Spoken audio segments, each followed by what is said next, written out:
দিনে দুপুরে প্রতিদিন ধারাবাহিকভাবে রীতিমতো ট্রলি করে অবৈধভাবে নদীর পার থেকে মাটি কেটে নিয়ে যাচ্ছে মাটি মাফিয়ারা। ফলে আগামী বর্ষায় এই এলাকা জলপ্লাবিত হওয়ার আশঙ্কা দেখা দিয়েছে। দিনহাটা 1 নম্বর ব্লকের মাতালহাট গ্রাম পঞ্চায়েতের পাখিহাগা এলাকায় বুড়াধরলা নদীতে এই ঘটনা ঘটে চলেছে প্রতিনিয়ত। অথচ গ্রাম পঞ্চায়েত থেকে শুরু করে ব্লক, ভূমি ও ভূমি সংস্কার দপ্তরের দেখা সত্ত্বেও এর বিরুদ্ধে কোনো ব্যবস্থাই গ্রহণ করছে না, এমনটাই এলাকার সাধারণ মানুষের অভিযোগ। মাটি মাফিয়াদের বক্তব্য, রীতিমতো সংশ্লিষ্ট দপ্তরের রয়্যালটি জমা দিয়ে মাটি কাটা হয়। যদিও ব্লক, ভূমি ও ভূমি সংস্কার দপ্তরের বক্তব্য, নদী তীরের জমি থেকে মাটি কাটার কোনো রকম রয়্যালটি নেওয়ার নিয়ম নেই। তবে এভাবে নদীর পার থেকে দিনে দুপুরে চুরি করে মাটি কেটে নিয়ে যাওয়ার রহস্য কোথায়, তা নিয়ে এলাকার বাসিন্দাদের মধ্যে ভাবনা শুরু হয়েছে। জানা গিয়েছে, দিনহাটা 1 নম্বর ব্লকের মাতালহাট গ্রাম পঞ্চায়েতের পাখিহাগা এলাকার বুড়াধরলা নদীর পার থেকে বেশ কিছুদিন ধরে অবৈধভাবে মাটি কেটে নিয়ে যাচ্ছে একদল মাটি মাফিয়া। প্রতিদিন 10 থেকে 12 ট্রলি লাগিয়ে এই ট্রলি ভর্তি করে দিনহাটা শহর থেকে শুরু করে দূর দূরান্তে এই মাটি নিয়ে যাওয়া হচ্ছে।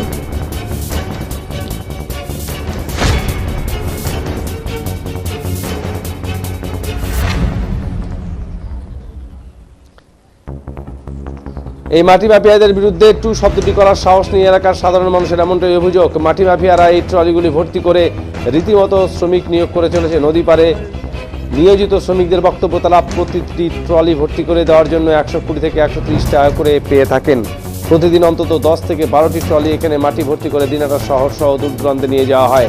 যারা এই মাটি নিয়ে যাচ্ছে তারা রীতিমতো অফিসের রয়্যালটি দিয়ে মাটি ভর্তি করে নিচ্ছে, এটাই মাটি মাফিয়াদের বক্তব্য। এইভাবে অবৈধভাবে মাটি কাটার বিষয়ে মাতালহাট গ্রাম পঞ্চায়েতের প্রধান মানবেন্দ্র রায় বলেন, মাতালহাটের পাখিহাগা এলাকার বুড়াধরলা নদীর তীরে মাটি কেটে নিয়ে যাচ্ছে এই ধরনের অভিযোগ আসেনি। তবে বিষয়টি খোঁজ খবর নিয়ে ব্লক, ভূমি ও ভূমি সংস্কার দপ্তর অভিযোগ জানানো হবে।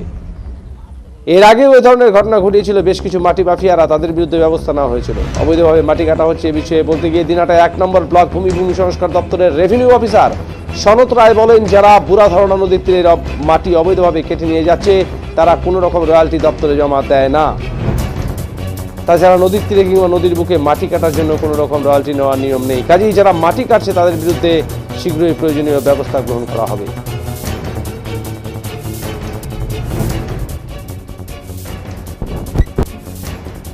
মাটি ভর্তি করতে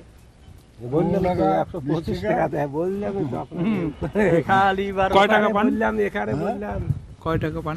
15 টাকা 20 টাকা একটা ট্রলি ভরা। একটা ট্রলি ভাগে পাই, 15 টাকা পাই। সারাদিনে কয়টা ট্রলি ভরেন? ভরি 8-10টা। হ্যাঁ, কতদিন থেকে মাটি কাটতে লাগছেন এটা? এই যে কিছুদিন থেকে। আরো তো চলবে মাটি কাটা, না কাকা? আরো মাটি কাটা চলবে তো? চলবে তো। কতদিন চলে এটা? আর বেশি দিন চলবে না।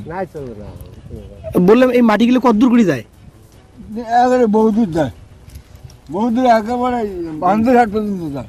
এই মাটি এটা রয়্যালিটি কাটে কেউ না কেউ কাটে না? রয়্যালিটি কাটা হয়। সব কাটে।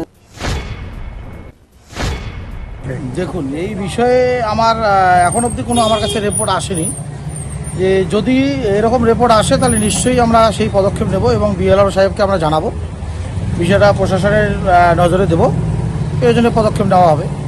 এর আগের বছরও মাতালহাটের ওই নদী এলাকা থেকে অবৈধভাবে অনেক বালু তোলা হয়েছে। এরপরে এর আগের বারও এরকম একটা অভিযোগ আসছিল, যখন আমরা জানতে পারি তারপরে এটাকে বন্ধ করা হয়েছিল।